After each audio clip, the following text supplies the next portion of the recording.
Oi, gente, tudo bem? Tô aqui de novo para conversar com vocês, pra gente dar continuidade, né, nessas nossas aulas, nessa nossa dinâmica de aulas à distância.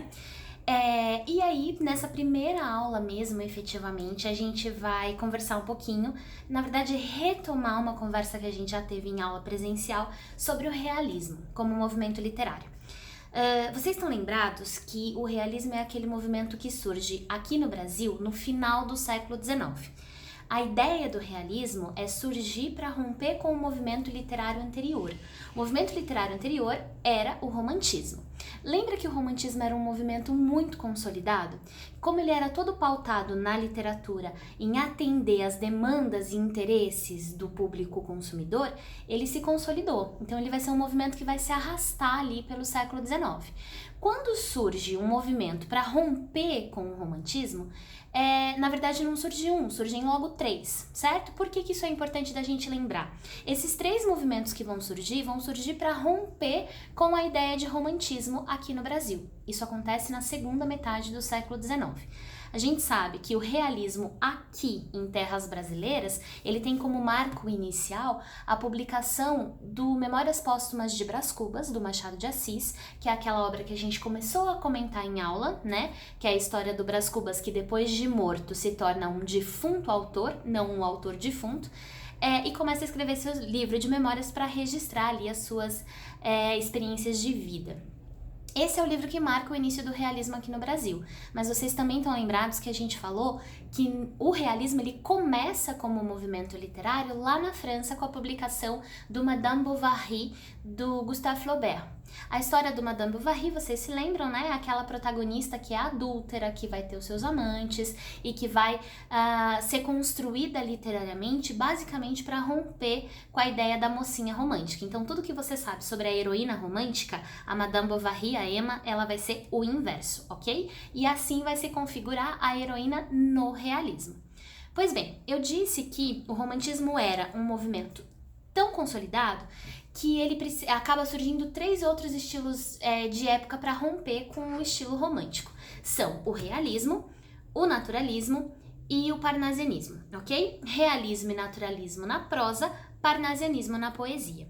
A diferença entre o realismo e o naturalismo, que são movimentos de romance, de narrativa, é que o realismo foca em analisar, em fazer uma crítica social, pensando na sociedade burguesa, enquanto o naturalismo vai surgir pensando em focar a crítica social direcionada para as classes pobres, não para criticar, né, os pobres, mas para criticar as mazelas sociais a partir do retrato da vida na pobreza.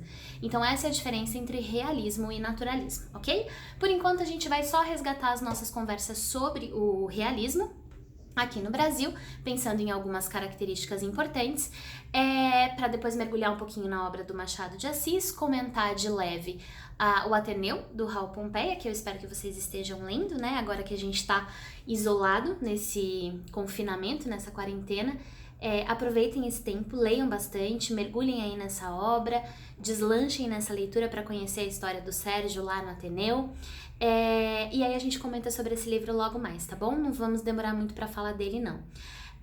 Então a gente vai se centrar agora no realismo, para falar depois do Machado um pouquinho, e aí em seguida falar do naturalismo, tá certo? Bom, o que a gente lembra de importante sobre... Desculpa, gente, eu tava assando uma coisa no forno, eu tive que ir lá desligar, tá? Voltei. Bom, o que a gente lembra de importante sobre o realismo? Primeiro, essa proposta de ruptura com o romantismo é fundamental, tá? Então, tudo que a gente via no romantismo como característica imprescindível, o realismo vai propor o inverso. Então, se o romantismo se preocupava com a subjetividade, com a idealização do sentimento, com o excesso de emoção, existia todo um processo de idealização não só do amor, né, mas também da figura feminina, da morte, que era a proposta de escapismo. Então tudo isso vai ser deixado de lado e a palavra-chave para o realismo é a objetividade. Então o próprio Eça de Queiroz já dizia pra gente que se o romantismo era a apoteose do sentimento, o realismo vai ser a anatomia do caráter. Isso também é importante. tá? Por quê? Porque o olhar para o realismo, o olhar do realismo vai ser direcionado para fazer essa análise psicológica da sociedade. E aí a gente vai ter uma surpresa em relação às obras românticas, porque a gente vê que não há final feliz para essa sociedade burguesa do século XIX. Quando a gente pensar no realismo aqui no Brasil, especificamente o retrato que o Machado de Assis, que é o nosso principal escritor, vai fazer, a gente vai pensar numa analogia com um baile de máscaras. A sociedade burguesa, ela vivia um baile de máscaras, ou seja, cada um vestia sua máscara social e saía no contexto social para mostrar aquilo que queria aparentar ser, dentro dos valores da moral e dos bons costumes. No entanto, a gente vê que no íntimo, essas personagens eram o inverso disso, né? Essas personagens, nessa dinâmica do Machado de Assis, elas vão retratar pra gente esse jogo de aparência e de essência, ok? Isso é um elemento importante. Outro elemento significativo é vocês não devem se esquecer daquelas correntes filosóficas que a gente viu do final do século XIX, que vão influenciar a produção realista na literatura, seja no Brasil, seja fora do Brasil, tá? O que vai acontecer aqui? Principalmente o cientificismo, que vai focar nessa objetividade, na concretude das coisas, né? Então, o cientificismo do Auguste Comte, também chamado de positivismo, que vai focar na ideia do afastamento do metafísico. Então, aquela coisa da religião muito forte vai ser deixada de lado, essa coisa muito sublime, muito fantasiosa, também vai ser abandonada, ok? Então, isso é uma característica do realismo. Embora o Machado de Assis explore essa questão do metafísico lá no Memórias Póstumas, não é uma coisa do movimento. O movimento é objetivo, direto e realista, de fato, tá? Então, ele vai representar através da literatura a realidade. Tudo bem?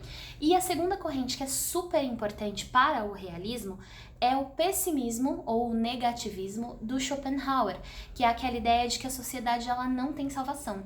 Então, todos aqueles finais felizes que a gente via nos romances de folhetim, aqui não vai aparecer, ok? Então, o realismo ele não vai trabalhar com isso, ele vai ter uma visão pessimista da sociedade. Para além disso, todas as outras correntes são importantes. O evolucionismo, o determinismo, que para o naturalismo vai ser ainda mais significativo. O próprio socialismo, então uma série de coisas começam a aparecer aqui, já que a crítica social agora é o foco, tá certo? Bom, características importantes do movimento realista na literatura. Primeiro, objetividade, tá? Segundo, crítica social. A gente começa a olhar para essa sociedade apontando os problemas dela. E no realismo em específico, a gente vê um apontamento para os problemas de caráter da sociedade, tá? Então essa dinâmica de mostrar aquilo que eu sou e aquilo que eu finjo ser quando eu tô na frente dos outros vai ser fundamental aqui, ok? Depois, a gente tem um olhar muito interessante para a figura feminina. Ela já não é mais idealizada, ela é materializada, ou seja, ela vai ser representada com todos os seus defeitos. A gente pensa nas mulheres, por exemplo, na literatura do Machado de Assis e vê o quanto elas são diferentes da literatura do José de Alencar. As mulheres machadianas, elas são cheias de defeito. Aliás, todas as personagens realistas são, né? Ou elas apresentam defeito de caráter, ou elas apresentam defeito físico. Elas não são perfeitas, então isso também é significativo, tá bem? E o sentimento amoroso. A gente vê que o sentimento amoroso, ele perde um pouco a força aqui no realismo. Ele não tem mais aquela postura apoteótica, né, de o sentimento como final feliz, objetivado por todo mundo que vive essas histórias. Então, isso também é interessante, ok? Eu quero que vocês revejam o seu material, todas as suas anotações de aula, releiam a parte da apostila que fala sobre realismo, façam as atividades propostas aqui, tá bem? Vou deixar para vocês bonitinho, direitinho. Revisem os seus post-its, marquem os seus apontamentos para a gente seguir daqui para frente, ok? Na nossa próxima aula a gente vai falar um pouco mais sobre o Machado e sobre as obras. Não se esqueçam de organizar a sua leitura do Ateneu, tá bem? Se você conseguir terminar o Ateneu com antecedência, não deixa de começar outras obras realistas de leitura obrigatória. Pensa no Quincas Borba do Machado de Assis, que é obrigatório para a FUVEST. Pensa no Espelho do Machado, que eu também tinha pedido para vocês lerem, né? E, enfim, a relíquia do Essa de Queiroz também é importante. Então, vão procurando conhecer mais contos ou romances que sejam do realismo também, mas foca e direciona a sua leitura do Ateneu por enquanto, ok? Então, revisar o material, assistir esse vídeo quantas vezes vocês quiserem, rever as suas anotações de aula, rever os nossos slides de aula também, e fazer as atividades propostas, tanto os exercícios de formes que eu vou colocar para vocês no Classroom, quanto os exercícios da apostila sobre realismo também, ok? Espero que vocês tenham gostado, peço desculpas pelos erros, eu sei que eu sou muito nova nessa coisa de ser blogueira, influencer, tá? Então eu ainda tô aprendendo, eu sei que o vídeo tá cheio de problemas, mas é só uma primeira experiência, prometo que no próximo já vai estar um pouco melhor, tá bom? Super beijo pra vocês, lavem as mãos, ok? Fiquem em casa, se cuidem, e a gente se vê na próxima. Um beijo!